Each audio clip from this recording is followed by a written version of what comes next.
librera a domicilio, porque soy librera sin librería en este momento. Pero entonces siempre voy a las librerías de los lugares donde estéis, me siento como necesito recomendar algo, necesito hablar con alguien. Entonces, cuando Edgar Blanco de Animal Extinto, supo que yo estaba por aquí, me escribió y me dijo, oye, ¿vas a ir a ver a Gabriela? Y yo, sí, voy a ir, llevo un mes acá, tengo que decirlo. Y me dijo, ¿qué tal si no solo la ves, sino la presentas? Y entre que entré en shock y emoción, y dije sí, y es como cuando dices, acepto todos los términos y condiciones y no los lees. Eso me pasó, acepté todos los términos y condiciones y entré en este maravilloso mundo donde me divertí mucho. Entonces, después de toda esta introducción, quiero pedirles un aplauso para Gabriela.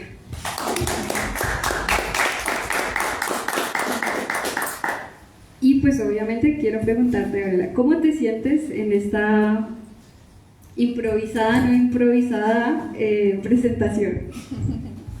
Bueno, muy buenas noches. Gracias por estar acá, gracias a Polilla por acogernos, a Misha por organizar esta rápida llegada a México, esta presentación de Animal Extinto, que es un libro que me volvió a hacer pensar en librerías y en escritura y en hablar con lectores y volver a pensar un poco qué hacen los libros. Y encontrarme con Diana en una librería que adoro en Bogotá, y a Juana, que la conocí hace nada en Colombia, bueno, y un montón de amigos maravillosos que están acá por la coincidencia de estar en México, porque realmente cuando yo comencé a ser lectora, los países donde llegaban los libros a Ecuador eran México y Argentina. Y presentar en La Polilla, además, que ya tiene este nombre ya con fuerza de literatura latinoamericana que circula no solo en México sino en varios países de América Latina, me pone muy feliz de que tú hayas leído 2 libros en un día y medio, y a ver qué sale en esta conversación. Pero realmente muy agradecida con la vida, muy agradecida de estar en México, muy agradecida a la amistad de la gente, de los nuevos lectores que van a aparecer hoy, de poder traer algunos libros del Fakir, que es un proyecto que nació del amor a los libros de mi hermano, mío y de un amigo que es el socio, y que también, como todo fue muy al apuro esta venida a México, pude traer algunos, no muchos, pero este último, que es el último libro que sacamos, que yo edité, que es un libro que me ha tomado casi 9 años en sacarlo. Todo eso me pone muy feliz. Qué lindo. Quiero hablar de varias cosas, si la emoción me lo permite, y las recuerdo todas, pero quiero empezar por el primer acercamiento que yo tuve a ti, no a tu obra, y fue este libro. Casualmente este libro llegó a Garabato y siempre hacemos un ejercicio todos los libreros de seleccionar una sección mensual, y uno de los compañeros se llama un chico súper anarquista que tiene unas lecturas muy específicas, franceses, rusos, empezó a hablarme del libro y me dijo, lee la introducción, y eso fue lo primero que yo leí de ti. Vamos por ahí, ese fue el acercamiento en librería. Ahora, cuando me acerco ya a tu obra y sin entrar en textos puntuales, empiezo a sentir una afinidad, te decía ahorita, por el hecho de ser extranjera y de ver que muchos de los personajes que están en todas las obras van por ahí de alguna manera siendo extranjeros, como haciéndose a un lado, como necesito entender toda la situación de lo que está pasando para poder hacer parte de ella. Siento que eso no es fortuito, ¿no? ¿Quieres hablar más de eso? Bueno, Diana leyó Homo, que es esta edición de Animal Extinto que acaba de hacerse, salió hace un mes en Colombia, y este libro que es una compilación de textos que aparecieron a principios del siglo XXI y una colección de los cuentos ecuatorianos de otro libro que se llama La muerte Silbón Blues. Y son cuentos, te estaba contando ahora abajo, sobre todo en Fuga Permanente, donde comienza a aparecer mi obsesión por Paraguay y Nueva Orleans. Que en lo personal son dos ciudades que me cambiaron, me trastornaron la vida. Yo pienso que no sería yo ahora si no hubiera pasado por Asunción y no hubiera pasado por Nueva Orleans. Pero también son ciudades que tienen una carga literaria muy fuerte y que de alguna manera yo he intentado, con mucho tino y tanteando el terreno, de meterme en esa larga tradición de los escritos sobre el sur de Estados Unidos, de Luisiana, de Nueva Orleans y de Paraguay, ¿no? Yo viví desde los 17 hasta los 20 años en Paraguay. Ahora que estamos hablando de ser extranjera, yo cuando llegué a Paraguay lo único que sabía es que era uno de los dos países que no tenían salida al mar de América Latina y no sabía mucho más. Y llegué como adolescente a comerme el mundo y a pegarme y encontrar un país fascinante, con una gente generosísima y que yo no acababa de entender porque nunca había vivido bajo una dictadura. Yo llegué al final de la dictadura de Stroessner.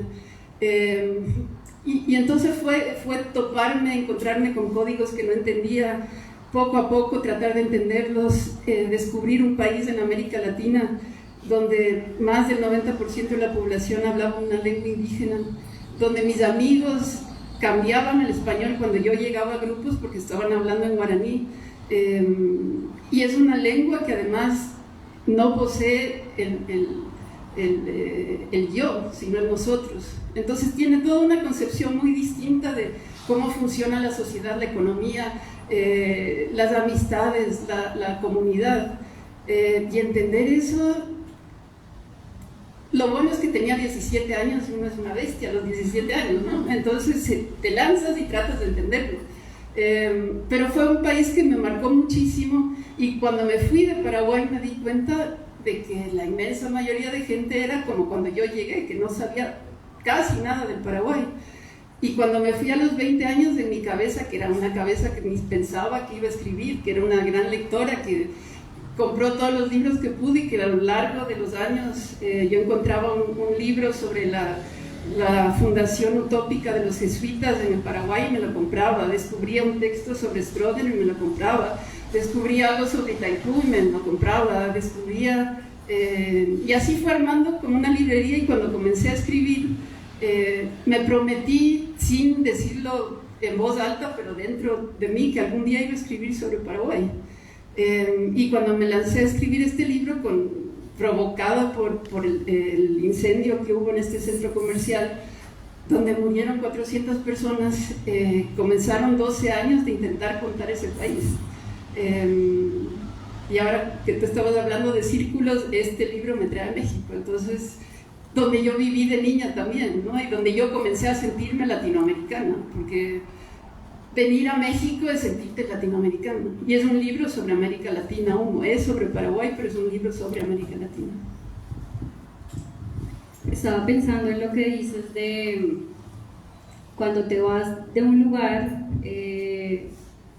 y lo conoces, ya no lo ves con los mismos ojos, ¿no? También hablamos de la percepción, de la concepción de la verdad, de la realidad.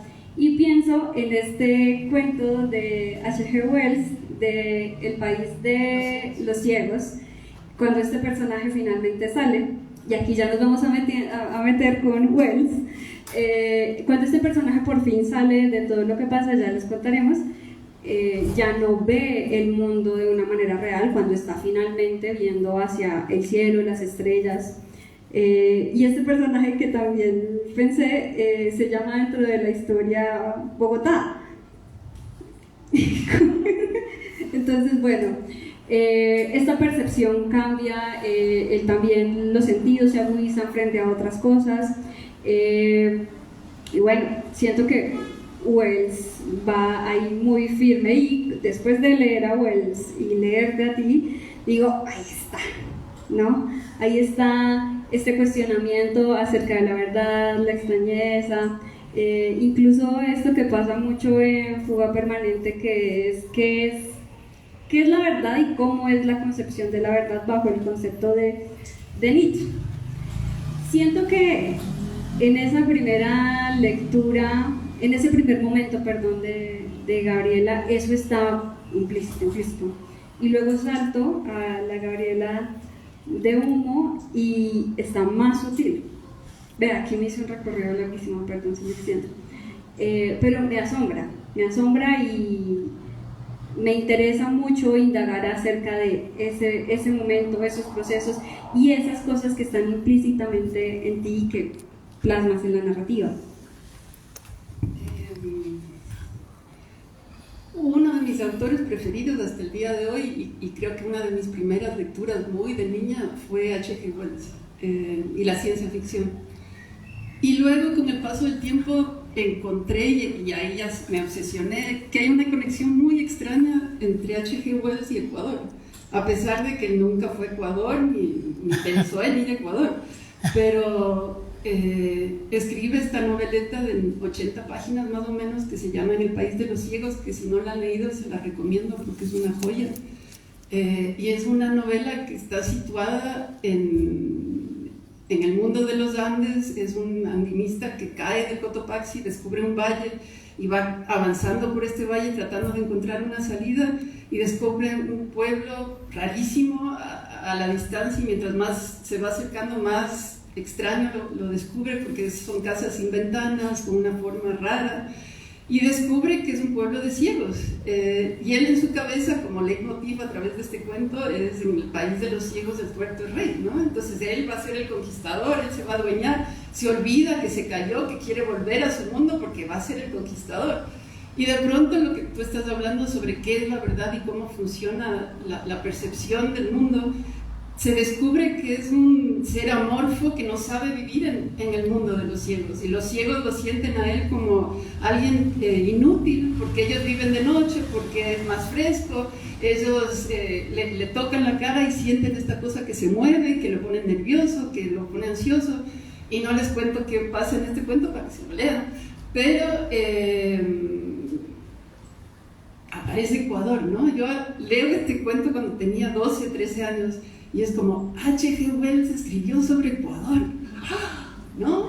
Y después, mi mamá es una gran narradora oral, y ella me contaba de niña, desde muy niña, que cuando ella era niña, escuchó en la radio que llegaron los marcianos de Ecuador, y que la gente se lo creyó, y que ella y su hermano sabían muy bien que eran los locutores de la radio, y que cuando mi abuelita los quiso sacar porque venían los marcianos y los iban a matar, ellos los fueron calmando y convenciendo de que el ministro de gobierno que salía en el relato era el señor que daba las noticias de la mañana, y que el que hacía del alcalde era el que hacía los relatos de fútbol. Entonces mi abuela se calmó y salieron al balcón y veían cómo los vecinos se iban, las mujeres corriendo hacia Pichincha, que es el volcán que está sobre la ciudad, para esconderse, y los hombres tomaban palas y picas para ir a defender a sus familias de los marcianos. Y yo le escuchaba esto y era verdad, no era un cuento, era verdad. Y de pronto era esta radionovela basada en La Guerra de los Mundos de H.G. Wells, que el señor que escribió el guión para la radio en Ecuador nunca había escuchado el guión de Orson Welles. Luego supe, porque me puse a investigar, y en el Fakir, que lamentablemente no tenía en mi casa, pero publicamos el libro que se llama Los que siembran el viento, que es un libro maravilloso de la persona que hizo el guión ecuatoriano de La Guerra de los Mundos, y que tuvo que irse a Venezuela porque lo estaban persiguiendo para matarlo, y hizo toda su vida en Venezuela, y 40 años después se sentó a escribir esa historia. Y una de las cosas fascinantes de ese libro es que él guardó el ecuatoriano de los años 40 y no el de los 80. Y en los años 40 en Ecuador se hablaba con voz, pero no como en el voz de Cono Sur, sino con la conjugación de tú, pero con voz, que era como hablaban mis tías abuelas. Entonces descubrir este libro donde contaba la historia real de lo que él vivió, contado en el ecuatoriano de los años 40, es como un delirio. Entonces, bueno, hay esa conexión, y yo me prometo y no sé cuándo lo voy a hacer, pero algún día lo voy a hacer. El otro libro que tiene una conexión de H.G. Wells es de La isla del Dr. Moreau. Si uno mira la latitud y la longitud que da en el libro, son las Islas Galápagos. Entonces, algún rato va a aparecer algo por ahí. Y entonces hay como esa conexión de la ciencia ficción que siempre está como, no en el centro, pero sí está como marcando un territorio tal vez de lo que me gusta leer y de lo que eventualmente sale en la escritura. Y que va apareciendo ahí a través de los textos y que tú lo viste, ¿no? No me habías escuchado, no nos habíamos conocido, pero está ahí. Y está ahí esa idea de que sigo yo pensando 30 años después de cuando entré a estudiar filosofía en la universidad, de qué es la verdad.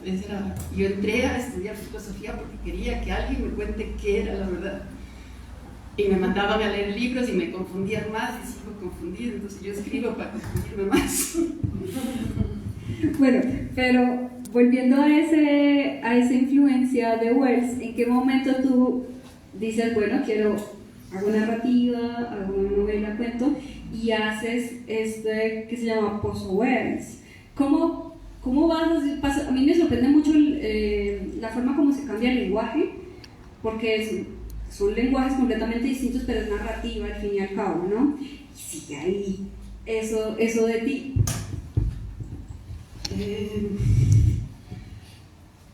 Así como la cosa concreta que pasó es que yo me mudé a vivir sola por primera vez y estaba pidiendo las cajas que había encargado de libros donde mis papás, donde mis amigos, donde yo qué sé, lo que hace uno que solo vive teniendo libros y de pronto ya los puedes tener todos juntos, y estaba tratando de organizar los libreros y se me cayó El País de los Ciegos y la última vez que lo había leído tenía 13 años. Entonces tomé esto y ya fue otra lectura, porque ya había publicado 2 libros para ese entonces y dije que además que era como en ese momento en Ecuador acabábamos de tener 3 presidentes en menos de un año y era como, ¿cómo carajo Orson Welles sabía que éramos el país de los ciegos en el siglo XIX?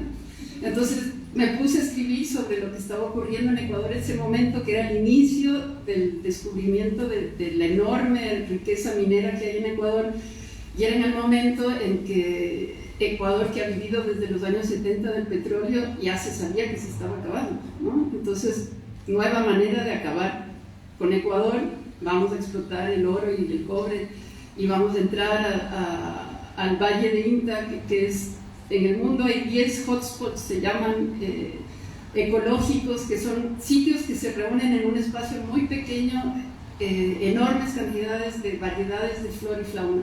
Y en el Valle de Inta es uno de esos. Y hay enormes reservas de oro y de cobre.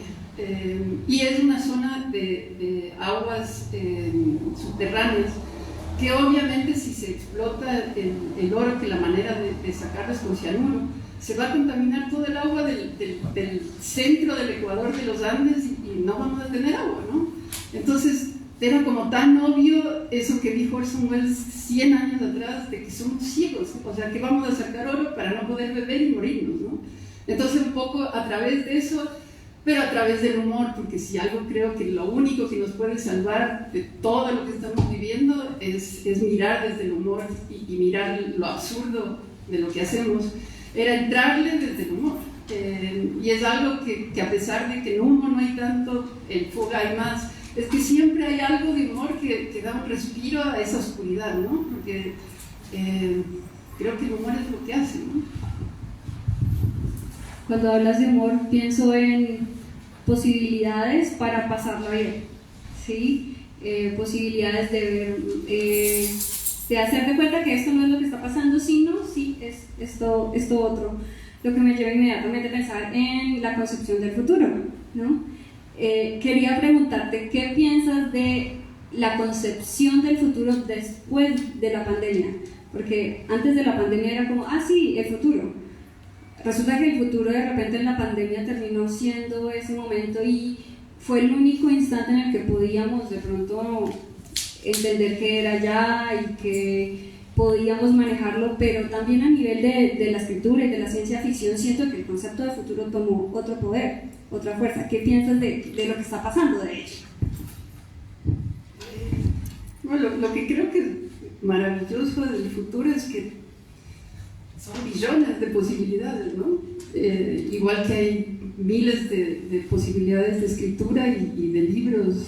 Y creo, me parece que en los últimos 5 años, si hace 5 años uno podía mirar como tendencia, está ocurriendo esto, de pronto hay como explosiones de honguitos por varios lados, que no solo en la escritura, sino que justamente tú estabas hablando ahora mirando los libros de Polilla, es la cantidad de editoriales que hay, ¿no?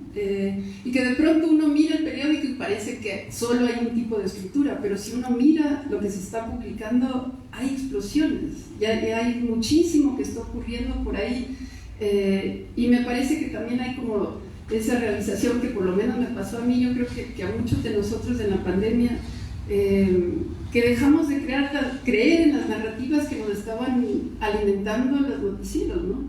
Y de pronto comenzamos a volver a nuestras bibliotecas o nos prestaron libros amigos o comenzamos a imaginarnos cómo iba a ser, porque no sabíamos qué carajo iba a pasar en la pandemia, ¿no? Cada vez era como algo muy distinto, y yo creo que mucha gente se comenzó a imaginar menos de este mundo globalizado que nos han vendido en los últimos 20 años y pensar otra vez en la comunidad, en las pequeñas comunidades que sí estamos conectados y sí nos alimentamos, pero que tenemos diferencias, que es la riqueza del mundo, ¿no?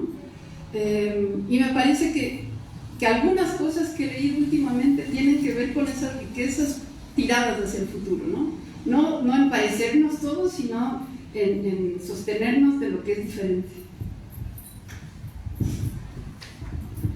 Ahora que estábamos hablando, te hablaba de catálogos, ¿no? Y de por qué me gustan a mí, como librera me gustan los catálogos porque me permiten. La gente piensa que porque somos libreros no sabemos todos los libros, ¿no? Que los hemos leído todos. Y pues no. Cuando hay un catálogo muy estructurado, muy bien definido, le ayuda a uno en el trabajo de la librería, porque si alguien viene preguntándote acerca de ciencia ficción, pues sabes que hay una editorial que edita ciencia ficción. Animal Extinto tiene un catálogo que a mí me parece que Humo encaja, que es una buena selección. Entre otros títulos que tiene Animal Extinto está Tarantela, que estuvo editado acá en México con Antílope. También está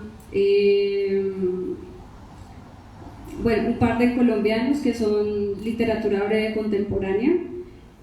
Y bueno, ahora que vi Humo y lo empecé a leer, entendí, ¿no? Me gusta esa parte. Además, cuando entiendes es como los chistes, como el que lo entiende es el más inteligente. Entonces, bueno, tiene mucho sentido. ¿Cómo fue ese proceso de Animal Extinto, Humo? La obra ya estaba creada. Para mí es inevitable, estando del lado de las distribuidoras, pensar cómo es la difusión, cómo había sido eso antes, ya no hablando tanto desde la narrativa, sino desde tu papel como autora. Animal Extinto es como una editorial muy exquisita en el buen sentido de... Bueno, primero los libros son maravillosos, el papel, el detalle de los interiores, de las solapas, y Edgar, a pesar de que sí hay este catálogo que tiene sentido lo que está ahí, pero también es muy variado, es como un abanico, ¿no? Y Edgar también le gusta mucho el ensayo. Y cuando nos hicimos bien amigos con Edgar, porque Edgar antes fue librero también, yo lo conocí por librero en La Madriguera del Conejo, junto a David Roa. Hace mucho, sí. Pero es parte de la historia.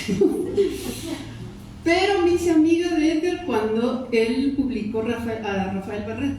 Rafael Barret es uno de esos autores que todos deberíamos leer en América Latina y en el mundo.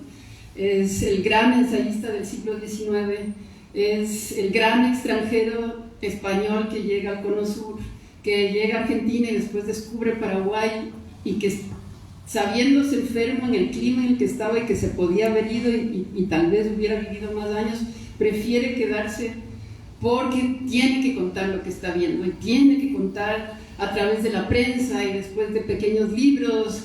Y yo cuando lo descubrí, además, desde el gran latinoamericano también, porque obviamente no lo conocí en Paraguay, sino a través de Ayacucho, en una bella edición venezolana, en esos tiempos maravillosos de Ayacucho, con un ensayo introductorio de Roa Bastos increíble. Y cuando leí eso, me explotó la cabeza de qué era Paraguay. Por primera vez, ya estando 10, 7 años fuera de Paraguay. Y cuando ya me puse a escribir uno y estaba pensando en la estructura de cómo iba a contar esta novela, que al final acaba siendo una novela contada en 2 tiempos, en los años 30 del siglo pasado, durante la Guerra del Chaco y en el momento del incendio de Ipoh Bolaños, dije, tengo que traer a Barret a esta narración, porque además para volver amable la novela para los lectores, hice como un discurso donde estaba muy presente el realismo social de los años 30 y la voz de Rafael Barret del siglo XIX en la narración del pasado, y era una narración muy distinta a la del presente.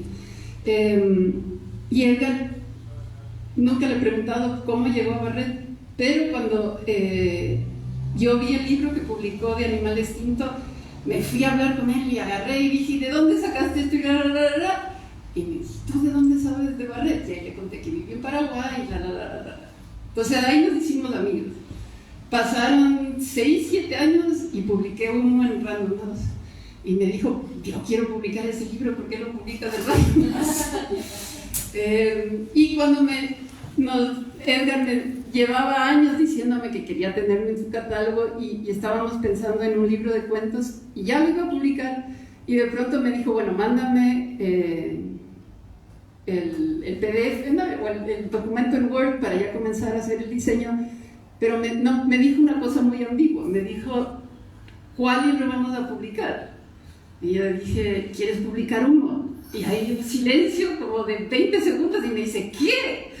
Y le digo, ya está, me volvieron los derechos. Entonces me dijo, ya, saquemos uno. Entonces ahí comenzó eso.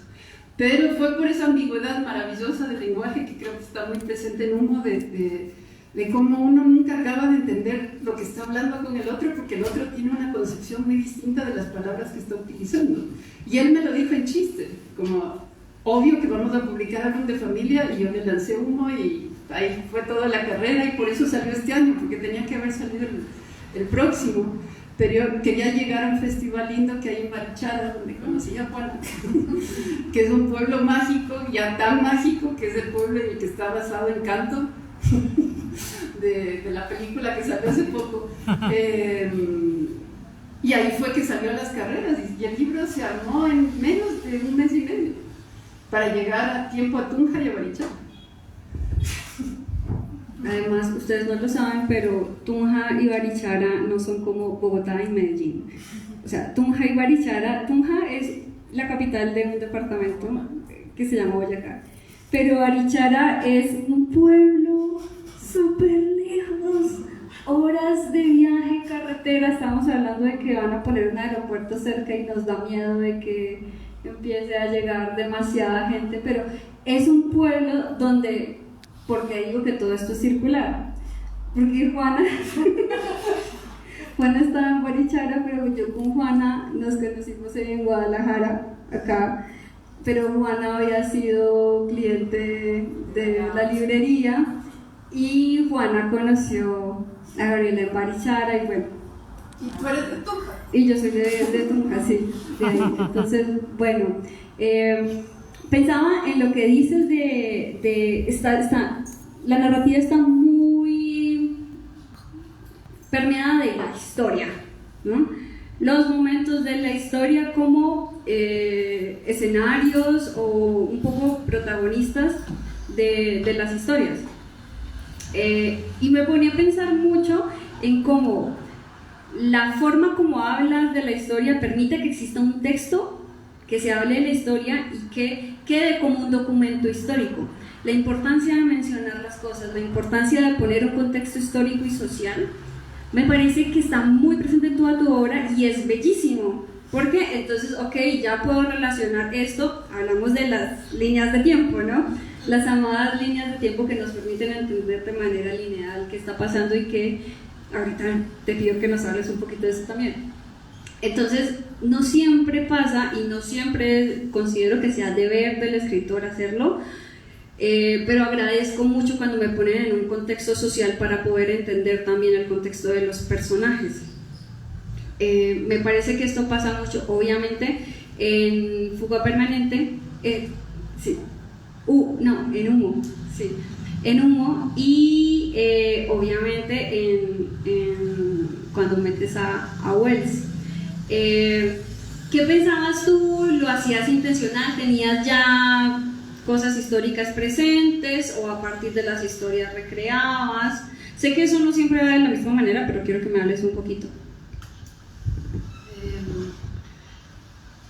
Con Humo sí fue como muy consciente porque me tomó 12 años de escribir ese librito, porque no quería que fuera una novela histórica, no tenía ninguna intención de que fuera una novela histórica, pero sabía que no podía hablar de un sitio tan específico como Paraguay sin dar un contexto histórico. Y como no quería que fuera una novela histórica, iba haciendo intentos de narración, viendo qué podía dejar afuera y qué necesitaba estar adentro, para que se entendiera el contexto. Y entonces hubo varias versiones. Una primera versión solo hablaba sobre el incendio en el presente y me di cuenta que estaba demasiado cercano al discurso periodístico que fue el que inundó CNN, a todos los noticieros de América Latina, los alimentó con el discurso de que la persona dueña de este centro comercial era muy avariciosa y por eso dio la orden de cerrar las puertas y para que la gente no se fuera sin pagar, y que por eso murieron 400 personas.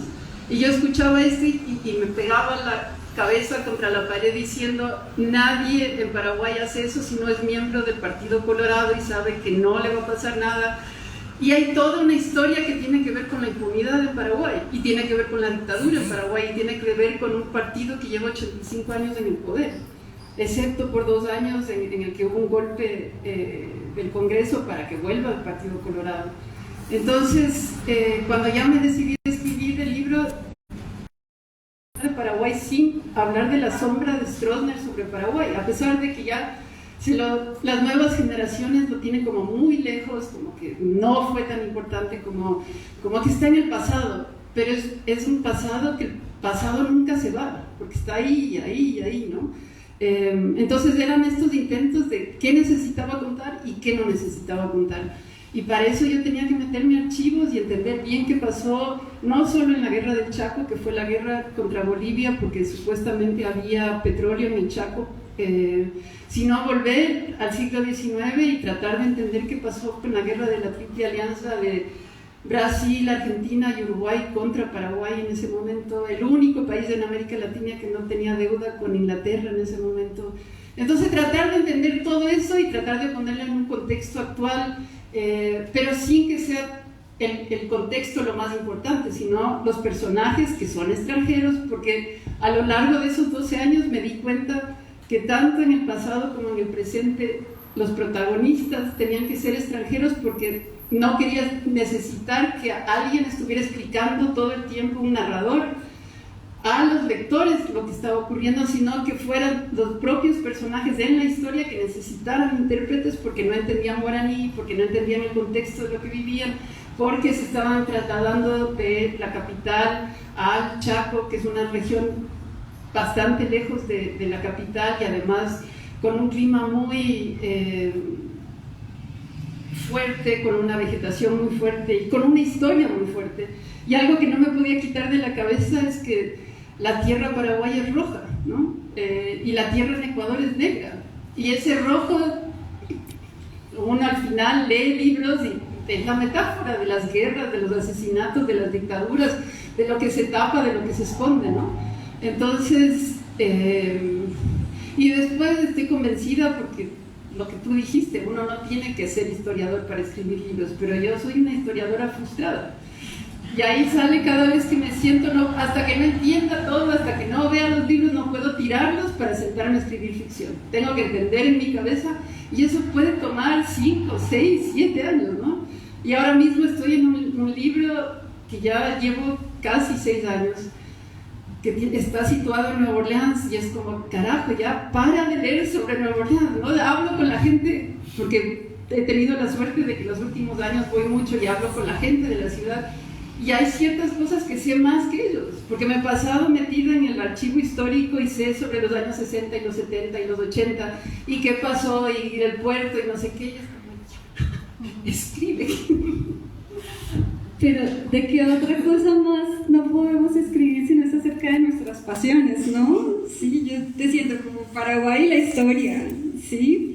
Te quería preguntar por el proyecto que me estabas comentando ahorita acerca de que va enfocado para docentes para hacerles la vida más fácil, y también